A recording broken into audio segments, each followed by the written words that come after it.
on um, that's okay. We were I was listening in with some of her teammates and some of her colleagues, and literally some of them were in tears, like saying like, I don't know what I'm going to do about my business. I don't know if I'm going to be able to recover from this. I don't know how I'm going to pay my people. I don't know if there's going to be, I don't know if I'm going to recover. So we felt really bad, and we're like, well, how can we help with what we're doing?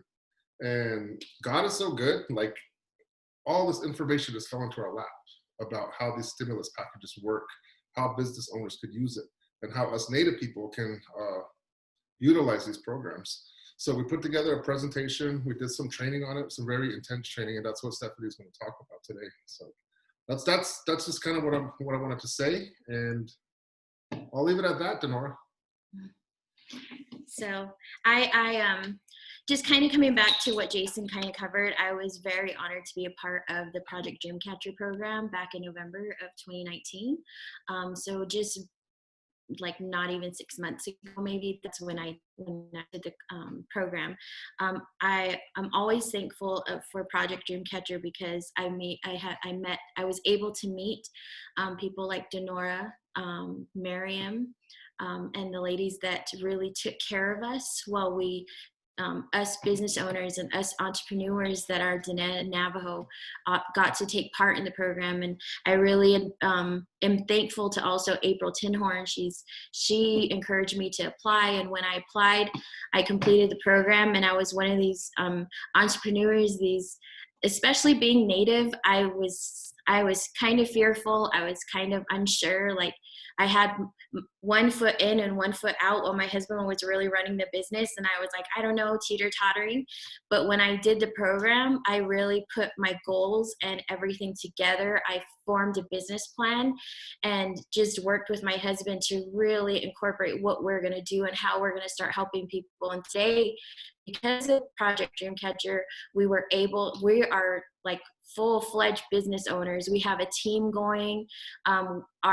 Our business did the best revenue, or the best revenue generating last month in March. We are put up against people in a national level that do really well in our business, and we came in 8th. This is across the nation, and I'm really thankful for Project Dreamcatcher. Because of them, I went all in, and I took off with the business, and I got to network, and I got to know all the ladies that I was able to meet, the other Diné ladies that were entrepreneurs or business owners. I'm so thankful for them because we follow each other around. We go to like Res Summit and we'll run into each other. We're like, hi, and it feels so good to like know and not feel so alone. So I really appreciate the program. So today I was asked to kind of cover the stimulus packages that are being offered to business owners like ourselves, and what it means even to tribal individual members of our tribes. And I mean, everybody's a taxpayer, so everybody's entitled to these programs. It's just not Natives. We just focus a little bit more on Natives because that's who we cater to, and that's who we talk to and put ourselves out to. So I'm gonna go ahead and share my screen and start sharing with you. Give me a second. I'm still getting used to Zoom, so.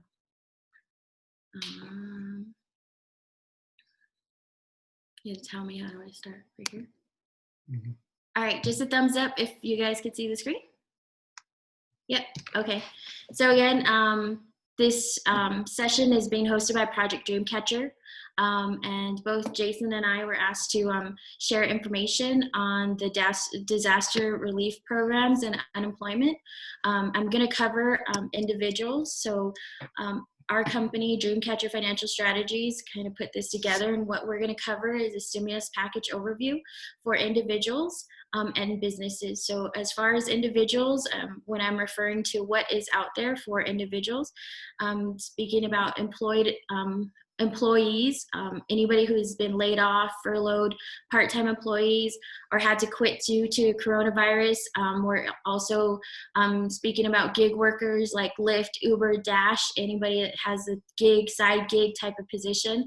Anybody who's self-employed artists like jewelry makers, musicians, DJs. I put massage therapists in there, food vendors, anybody that's self-employed. You file at the end of the year and you're considered self-employed. And then we're also going to cover what relief assistance there is for businesses. There's SBA debt relief program, an emergency economic injury grant, and a paycheck protection program that we're going to cover. So what we've been offered because of this whole coronavirus COVID-19 outbreak and pandemic, what the government is basically trying to do is trying to stimulate our economy and keep us from having and going into almost like a depression, as far as the economy, and making sure that financially we're going to be okay, that our jobs are protected to the best of their ability. So they're jumping in to help us the best they can, with making sure that we're still able to afford the necessities, that we're still working, that our employers are being, and you as a business owner or as an employee are still keeping your employees and trying to do the best to keep your overhead controlled, and making sure that you don't have to go out of business because of this pandemic. So this information is always changing. So this is the current information that we have, but I'm sure it'll change as we go through, however long this is going to take for us to get through.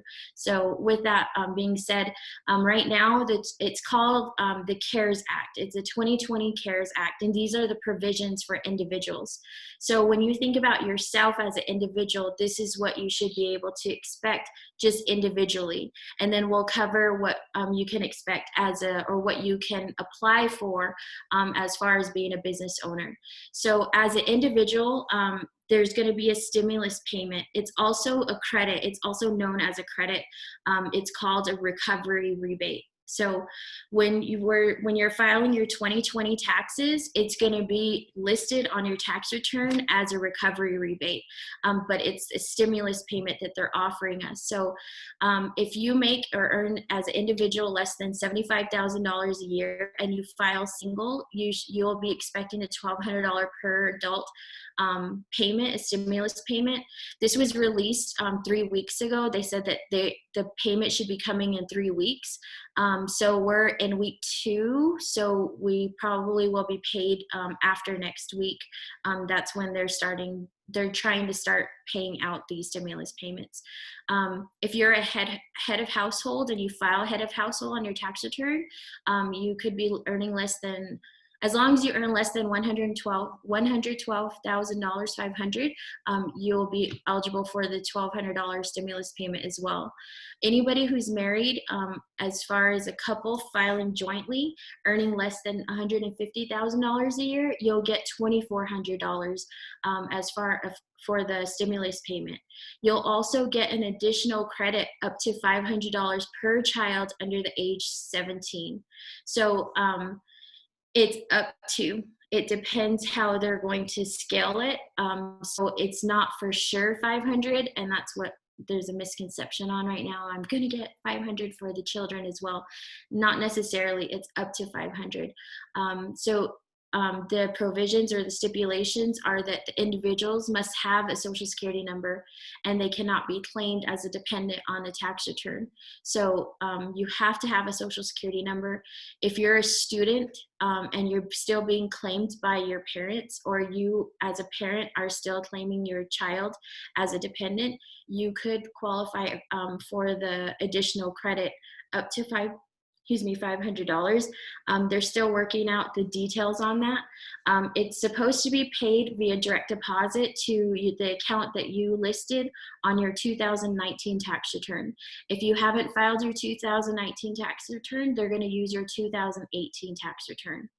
If you don't have a direct deposit listed on your tax returns, the stimulus payment could take up to 4 months to receive. So when we talk about in our business, we show a presentation about a glass tube. So a glass tube is where all your money goes. Anything as far as your finances, your paycheck, your credit score, your debt to income ratio, any loans, debts that you have, anything that has to do with money related, we always say it's in this glass tube, just like this little water bottle. You could see through it, right? So you could see what's in there, how much water's in there. They always know what's going on with your money as far as the IRS.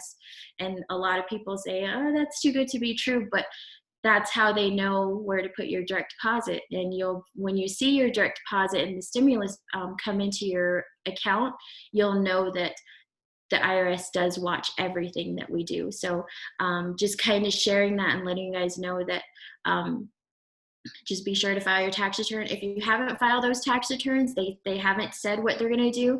But my assumption is at the end of the year, when you file your 2020 taxes, you'll be able to take advantage of the stimulus payment on your 2020 taxes if you didn't get your stimulus payment.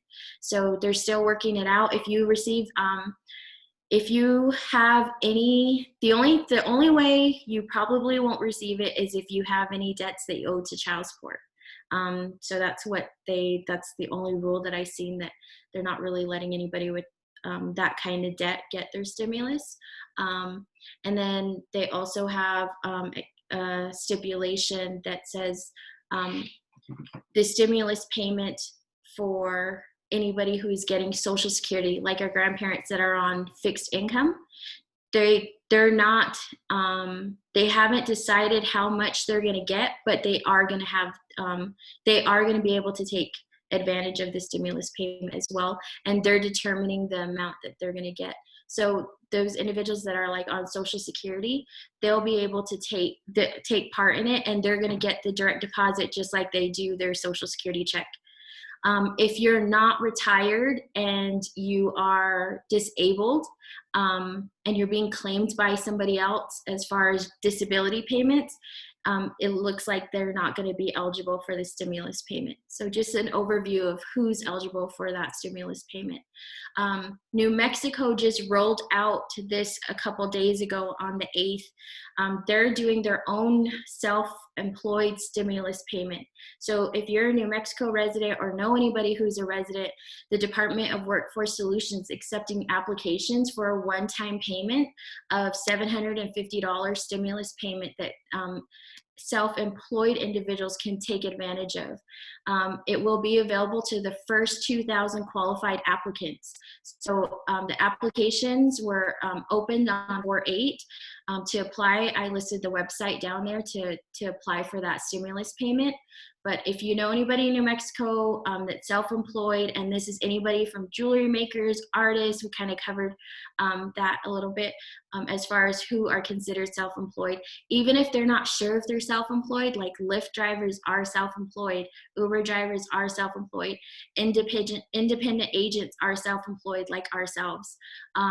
We could be considered self-employed. So anybody that you know in New Mexico, the first 2,000 people to qualify or apply for this and qualify for it, they're going to get $750. So that's the stimulus that's being offered through the CARES Act provision, and then also New Mexico.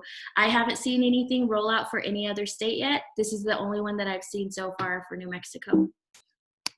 Then we're going to go to so unemployment has been a huge question for everybody. Like who can apply for unemployment?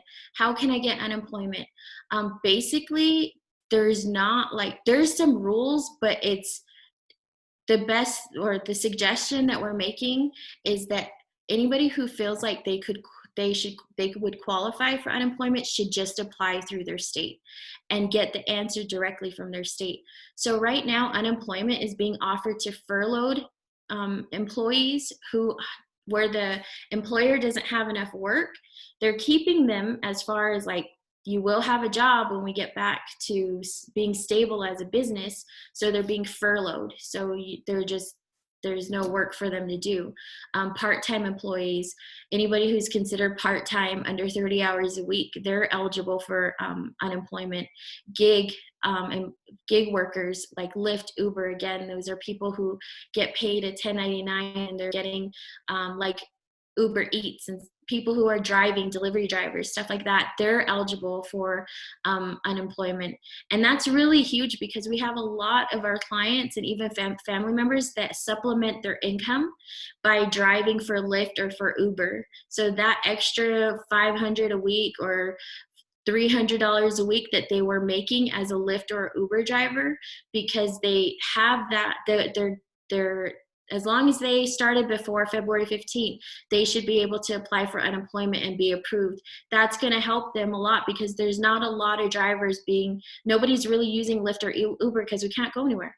And self-employed individuals are eligible as well. So anybody who is self-employed, you're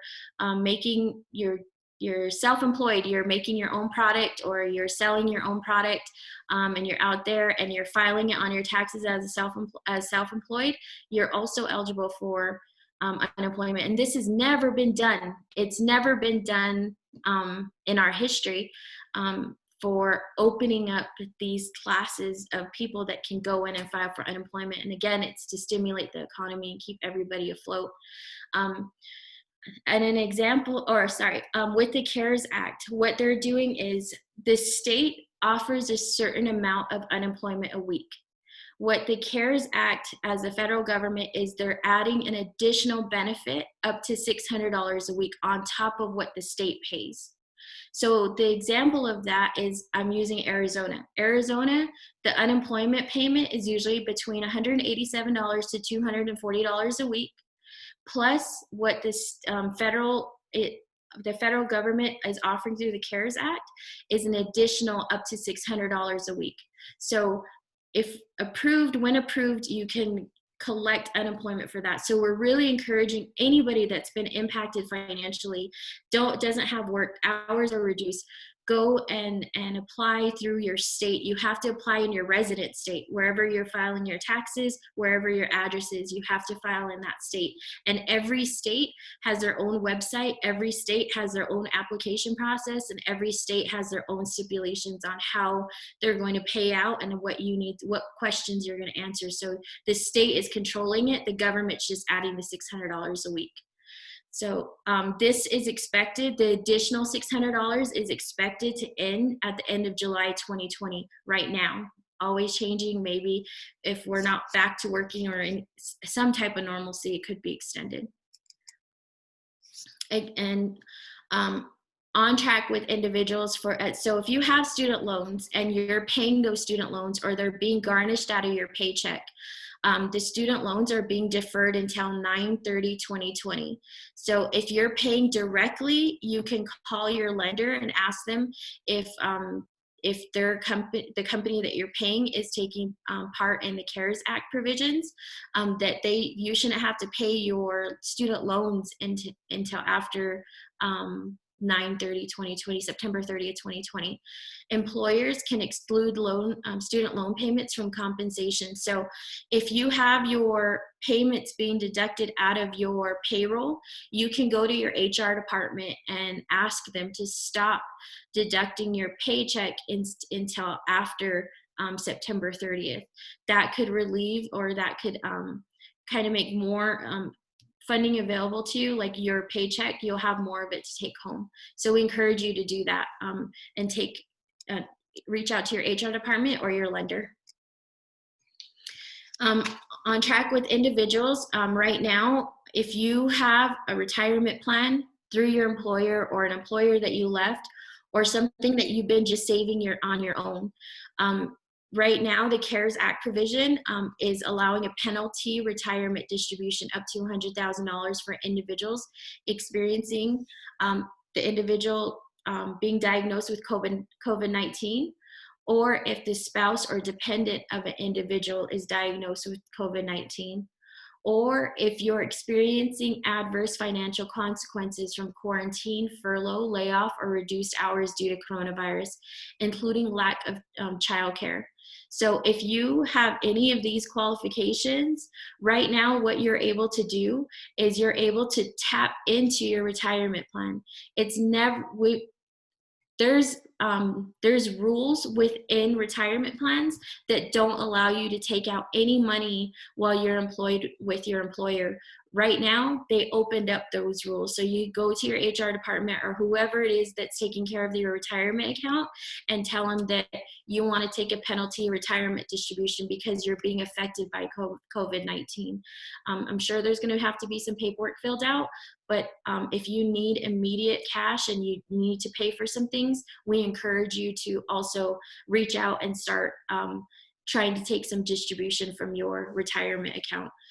The distribution is exempt from the 10% penalty and the 59.5 rule. So the 59.5 rule says that you have to be 59.5 to be able to take out money from any retirement account.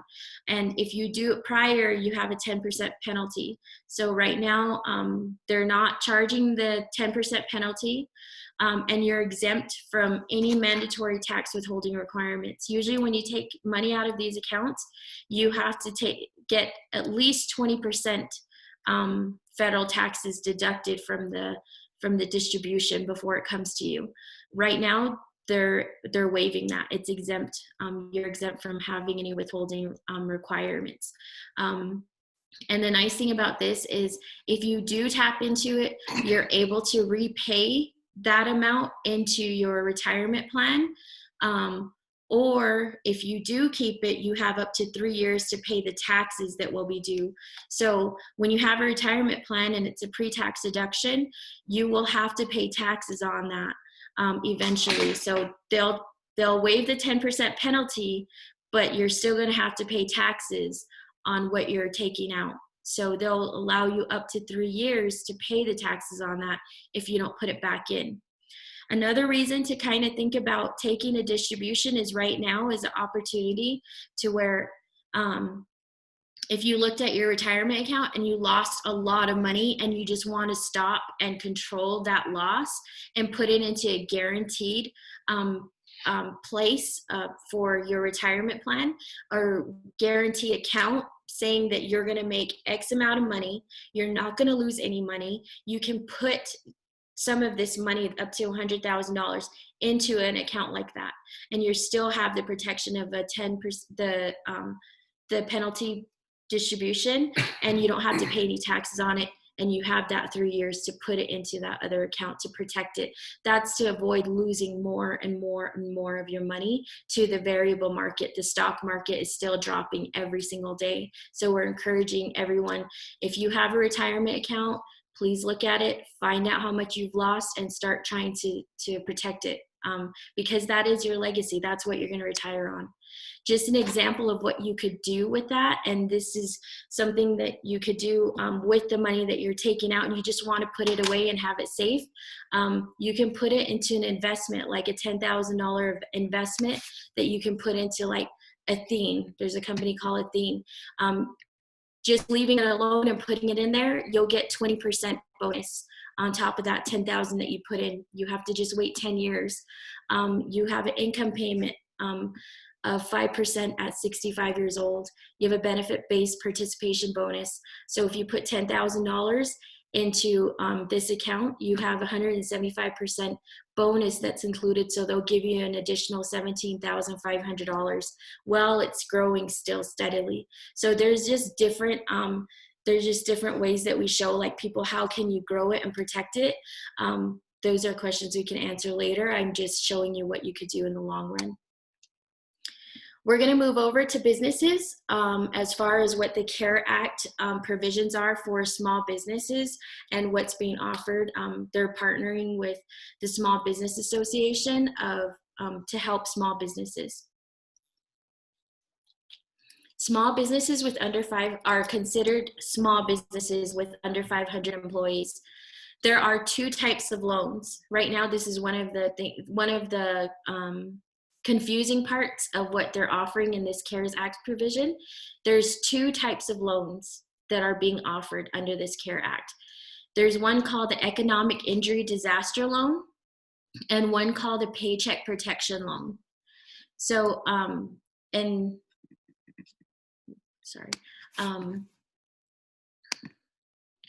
currently, jumping ahead, what did I do? Go backwards. Sorry. Certain small businesses qualify for small business loans up to a maximum of $10 million, or 2.5 times the average payroll cost to cover rent, utilities, mortgage, group insurance premiums, etc. The maximum interest rate for these loans is 4%. It's eligible for full or partial forgiveness. I know a lot of people say, well, I don't want a loan. I don't want to pay it back as a business. What the caveat and what people are missing is that if you get one of these loans, if you utilize it within the first 8 weeks on payroll, rent, utilities, what's qualified as an expense for your business, it could be forgiven. So essentially you're applying for the loan, you'll get the loan, but if you use it on these eligible expenses in the first 8 weeks of the loan, you'll be able to get forgiveness. So it's technically a loan, but if you just follow the rules of it, it's considered a grant and it'll forgive the loan. So eligible amount must be spent in the first 8 weeks after the loan is made, if spent on payroll, rent, utilities, group insurance. So if you're paying for health insurance, dental insurance, life insurance, any type of insurance for your employees, you can use it for that. The business must maintain this. The only caveat is the business must maintain the same number of employees. So go back. So I know a lot of the Dreamcatcher folks that are out there, the ladies that were part of it, have like food businesses. And they have, I'm thinking of one particular in Gallup, New Mexico, because we went over there to go and support, and they were closed because of the shelter in place. So they're not gaining, probably the revenue has stopped, right? Or has come to, significantly dropped. If we own that, what we can do is apply for that loan. If we were the business owner, apply for that loan. They're going to give us an amount up to $10 million. We can pay ourselves, because that would take care of the payroll costs to cover, and we can pay our rent on the building and our utilities, plus our mortgage. If we have, let's say, 5 employees, let's pay them, and then our group insurances. And if we do that in 8 weeks, it's totally forgivable. It's not a loan. It's basically free money that the government's giving to small businesses to stay in operation. So this is very, very advantageous to small businesses. And I know a lot of the Dreamcatcher participants could benefit from this exponentially. So I highly recommend this. If you're a tribal business, like if you're a business that is owned by being a tribally owned business, you're Native American, you own a business, there's an area on the application. I actually went through the application to see what it looks like and how easy it is. It's so easy. You just go in there, you put in your name. If you're self-employed, you put in your social. If you have a business, you put in your EIN number, and you just go through the steps of applying, and it just asks you simple questions. And there's actually a checkbox for tribal businesses. So they're trying to also take care of indigenous businesses to stay in operation and to keep afloat, as well as all these other small businesses. So if you're self-employed, and like Jason said, you have a restaurant or an Airbnb business, and you have these a home that is not being rented, but you rely on that that income that you're getting for people staying at your house, you can take advantage of this because that's what you were collecting before as a small business. So remember, there's 2 loans. The first one is an emergency injury disaster loan. It's also known as an EIDL, offered by SBA. The EIDL loan offers up to $2 million for working capital for fixed debt and payroll. If you apply for the EID loan, you can request a $10,000 grant for working capital. Requirements are, so let me go to that. That's really important. So in the application process, when you're applying for this loan, there's a little check mark that says, apply or be considered for the $10,000 grant. You make sure you have to check that box. to get it, to be considered for it. You have to check it within the application. So it'll say a $10,000 grant, make sure that you check that box.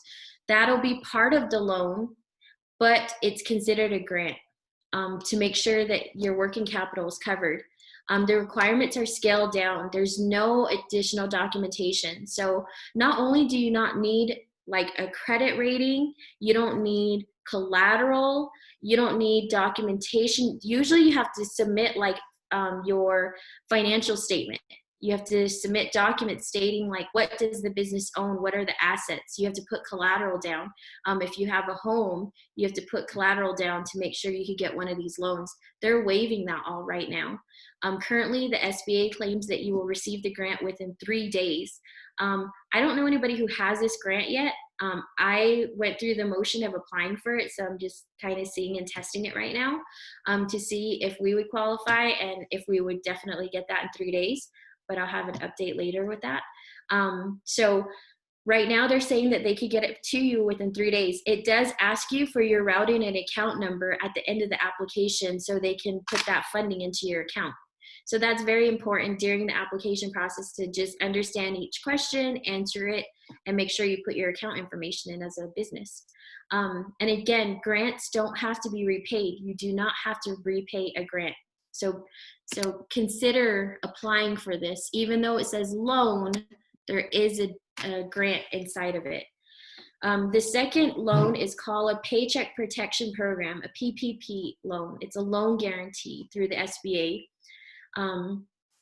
The SBA is using certified lenders to back the small business loans through local lenders.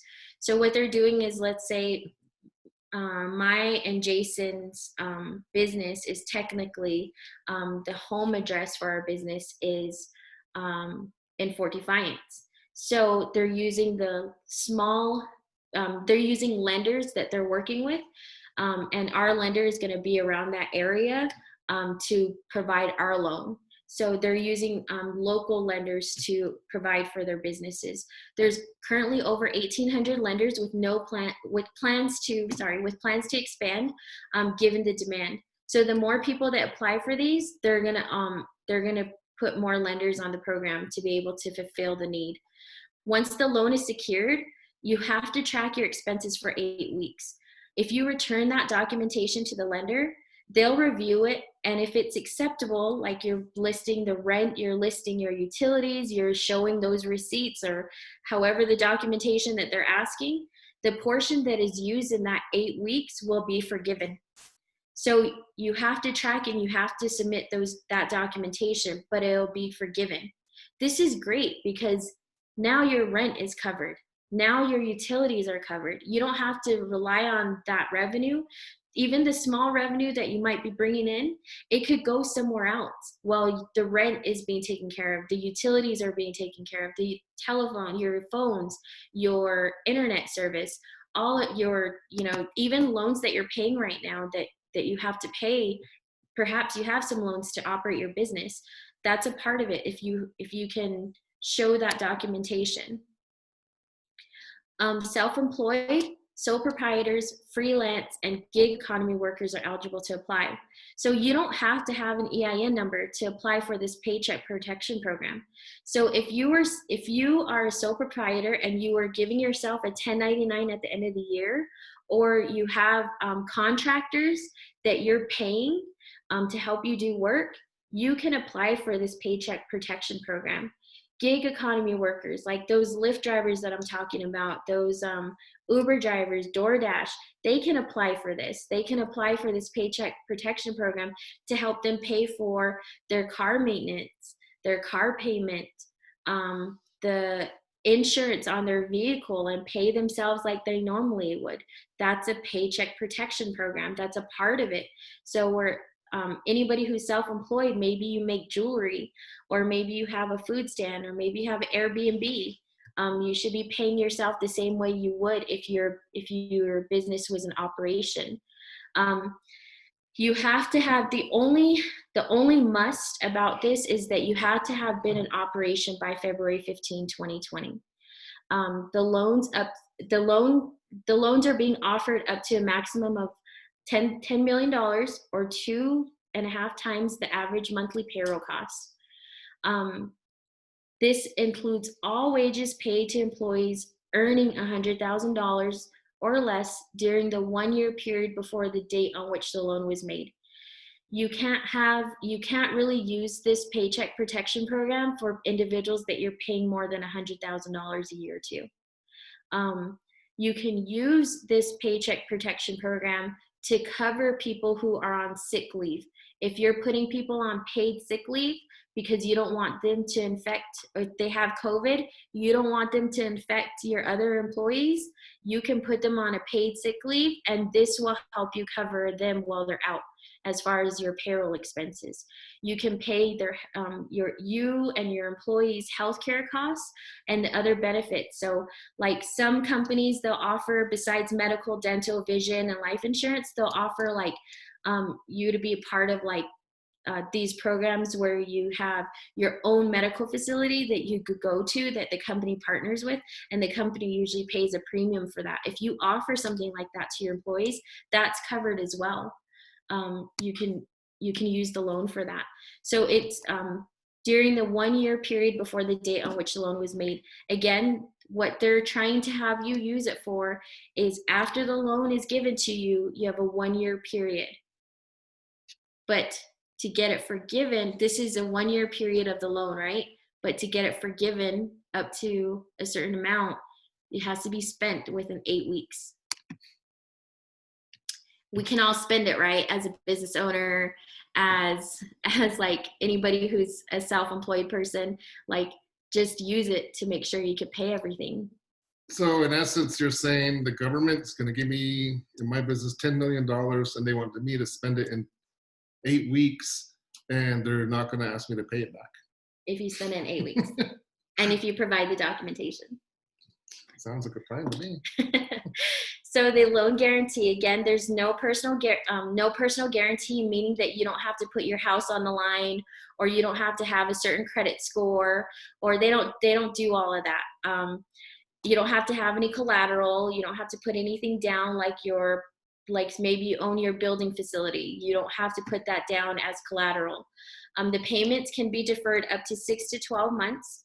Part of the loan can maybe be forgiven and not counted as income spent during the first 8 weeks on operating expenses. Your max interest rate is 4%. That is a great interest rate. Even if you get a loan and you pay it back, 4% is wonderful. Most people have to pay between 8 and 25% depending on what the loan is, what the bank is going to give them. And the loan term can be up to 10 years. The generous loan forgiveness provisions, if proceeds are used for the following costs. So they'll forgive your loan if you use it for payroll. If you use it for rent, the only rule is that your lease has to be enforced prior to February 15th. And you can use it for electricity, gas, water, transportation, telephone, internet services, but all your services must be established prior to April 15th. So if you have any water that was hooked up, any type of utilities hooked up, they have to have been hooked up before February 15th. Any group health insurance premiums and other healthcare related costs can also be a part of the forgiveness provisions. To apply for these loans or grants, visit www.sba.gov/disaster. Easy application. Again, I encourage anybody who's a business owner to take part in that. This is our information as far as Dreamcatcher Financial Strategies. That's our email address, our phone number. We do have an office in Phoenix. We're currently not at, obviously. And you can visit our website as well. So that's the information we wanted to provide to all of you. We appreciate your time and you guys jumping on today. We see a lot of stuff happening in the chat. I know that we wanted to leave some time to answer some questions if needed. Let's see. Hi, Stephanie. This is Abby. I have a question or a request. If you could scroll back up to one of your PowerPoint slides, you had a nice chart of all the different kinds of accounts we could roll over dollars in, you Mhm. were covering like say our that one right there. Sorry. 8, slide 8, that one. Could you email that to me? Just that one page. Awesome. I'm glad you brought that up, Evie, because what we do is we tell people, like, if you have the provision, or they took out the rules, like if you have a 401k or a TSP if you work for the government thrift savings plan, or a 403b if you work in the education field. Those are all the same plan. I mean, they're not the same plan, but they all have the same rules. 59 and a half rule, you can't touch that money until you're that age, but if you do, there's penalties. All of that's gone. Right now, and Yeah. the window's small, is what they're saying, but the window's open that you could take your up to 100 grand out of your 401k, and you could use it for whatever you want. It's going to be penalty free, and there'll be tax implications, but that's okay. What we're encouraging a lot of our individual clients out there is saying, to stop the financial bleeding in your 401k, the stock market, take that $100,000 out and let's move it to an indexed annuity, because the indexed annuity is going to be protected from any kind of market fluctuation. If the stock market drops again, like it did in March, that account, that 100 grand is going to be locked in at a fixed rate. You never lose what you're putting in. Yeah, so if it's 10 grand, they're never going to drop below that 10 grand, and they have all these benefits, 20%. These are the different companies that have their bells and whistles, so to speak. These change all the time. Like one of these I know might be going away soon. So we're helping our clients get into the best ones that are for them based on their age and what they need it for. But these are just examples of where you could put your money and what it could do for you. Mm-hmm. That's what we do, is we place that. This is what's been keeping us busy, because the stock market did really well from 2016 to last year. But every gain that was gained in the stock market from 2016 to March 14th, I believe, has been virtually wiped out. So we've seen this because people who were bringing us 100 grand to roll over, all of a sudden after March, now it became 64 grand. So I'm thinking of one client that I had. He had 100 grand that he wanted to roll over. He's in his mid 60s, and the timing was just really bad. He lost all that money, 31%. And then now he's stuck with, I think, $67,000 to retire on, which he will never recover because of his age. So that's kind of the stories that are happening out there. So we're saying, like, if you want to take advantage of that, you can put them into one of these kind of accounts that's going to be protected from any kind of market fluctuation. Well, thank you. We have another question from Joanna. If you can, Joanna, are you still here?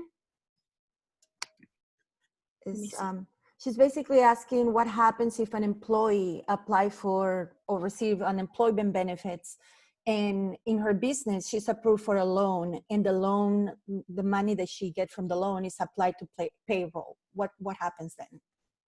So if she's paying the payroll, she'll be protected. It would probably, from my experience in HR, this is what usually happens. So if you're paying the payroll and your employee goes and gets unemployment, there's a system, right? When you file your weekly report or your monthly report to unemployment, you pay out the payroll.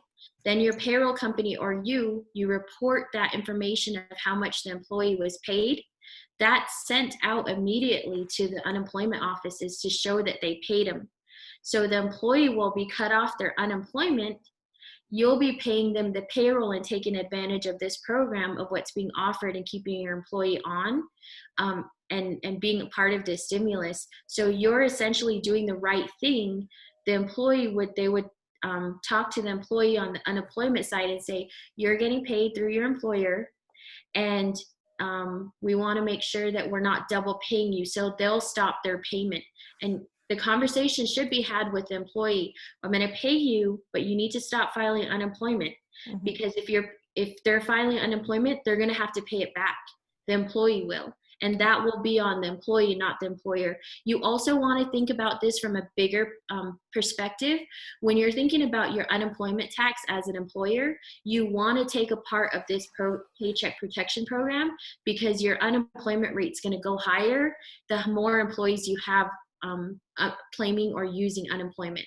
So it's important that if you do have employees on unemployment right now, try to get into one of these loans and get it forgiven, the paycheck protection, so you can pay the employee. It'll help take care of everything as far as your responsibility as employer, and also keep your rate down, your rate down for unemployment. I hope that answers the question. Thank you. I have one more question. What about in the stimulus package, if somebody had the baby during this year? I know that every kid is going to get like 500 extra. Do they get the benefit in this year, or what's going to happen in that end?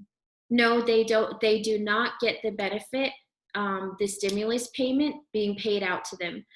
They're still trying to work on how they're going to take care of that. But if the child was born in 2020, they won't receive the stimulus payment. They're only offering it because they can verify the social security number through the tax return that was filed. So that's why you're going to get the stimulus for the children that were born prior to 2020.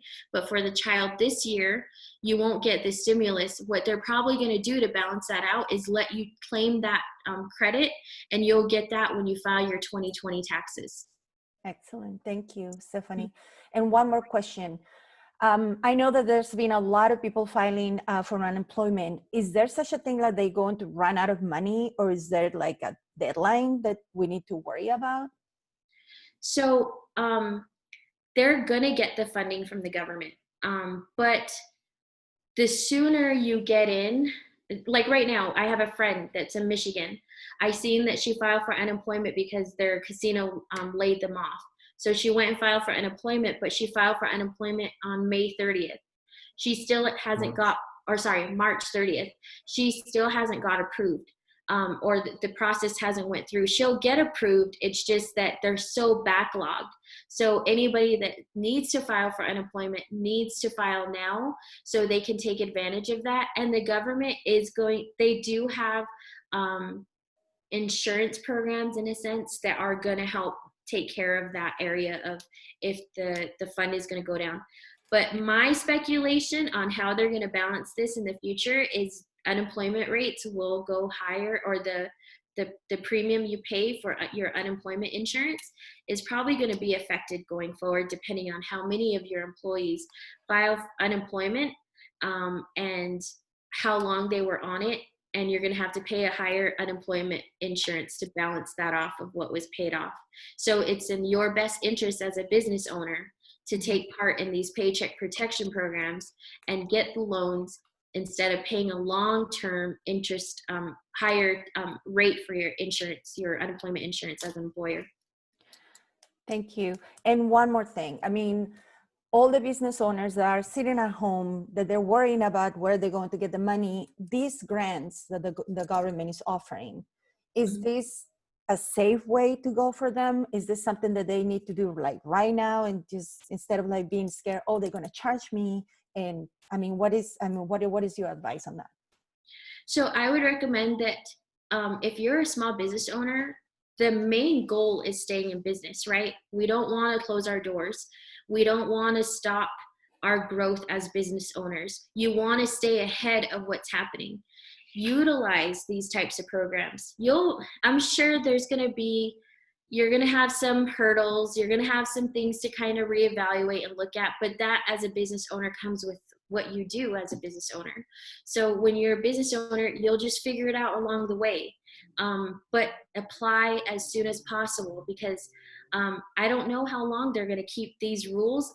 And what I'm thinking is these rules are the way they are now, but the people that apply for a loan maybe in June, and they're like, oh, I don't need the loan, I'm not going to apply. Maybe they apply in June. They're going to have a different set of rules than the people that went in and are grandfathered because we applied today with the rules that are currently today.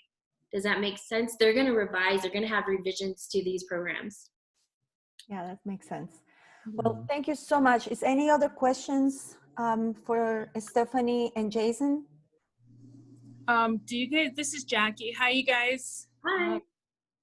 I have a question. So going forward, just by what you just said, so let's say that I apply for something like for the, what is it, the EIDL, and I applied for it, but I'm kind of foreseeing how long, I don't know. I really don't know how to guesstimate how much I need for the next couple months. So I'm having a hard time with that. I'm gonna go ahead and checkbox the 10,000, which is it's not a guarantee for the 10,000, but it's up to 10,000 depending on the analysis that they do on their side. Mm-hmm. But what if I applied for something, they gave me an analysis, and then in about 3 months, it's still the same? And do you foresee anything that they would be doing another stimulus within the next 3 months? So when I was going through the application for our business, one of the questions that's asked that kind of gives you a view of how long this might last or how much you should apply for is it says, what was your annual revenue? What was your annual gross revenue? Or what are your annual sales? Like they asked you some questions like that. So I'm assuming that they want you to apply for up to a year. Even if you don't use it in the loan, you can send it back. You can pay it back and say, you know what, take this amount of money out of my account because I don't want to be responsible for the remaining amount of it and have a longer loan term. So it's important, like when you read the statistics and what's happening, so it all started in China, right? So it happened in December. When that was happening in December, January, February, March, April, they barely opened that one place that it started at 5 months later. So we have to assume that we're still new to it. So let's assume we're gonna be affected for at least a year in our businesses. Yeah, but let's not forget to mention that they got, beaten to go home too, and we're not listening. I mean, people here aren't listening, so. Yeah, so whatever you feel like is a safe amount, go for that higher and then just pay it back faster. If it's sitting in the account and like, I don't need that, I'm good again, send it back. Send back the loan and you don't have to pay back the interest. It's just like a credit card. You pay it back right away, you have less interest to pay, less responsibility for it. Okay, just another question. So my issue is that as well as, so I'm just confused because there's that, the EIDL, and then what is it, the PPE? And then people saying, well, just go to the bank. Who do you bank with? Just go to them and just do a loan so you can get it right now. Don't go to the bank. Go through that website. That one is going to be for sure protected by that CARES Act because they're going to tell you what lender to go to. They're going to tell you who they're going to match you up with. You'll have the protection of the provisions of the CARES Act if you use that website. If you go to the bank, I would be fearful that the bank would have their own interest rates and their own rules and their own how they're going to decide.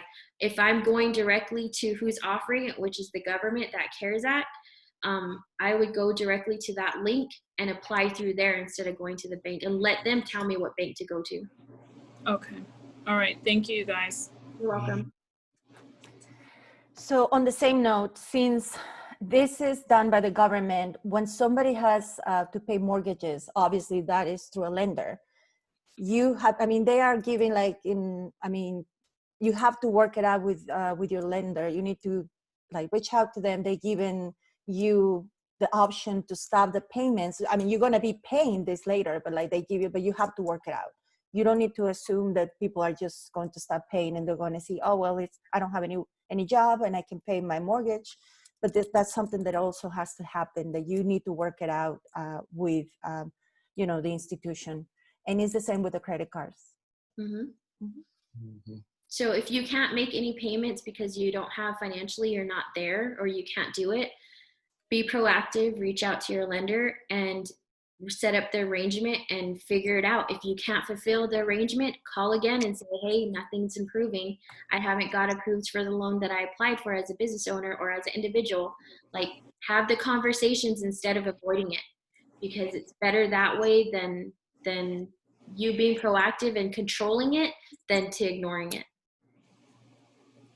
A quick question. Do you guys know anything about veterans for their stimulus? I was trying to get some of that information. I don't have any right now as far as the stimulus. I'm assuming it's the same as far as an individual and being married.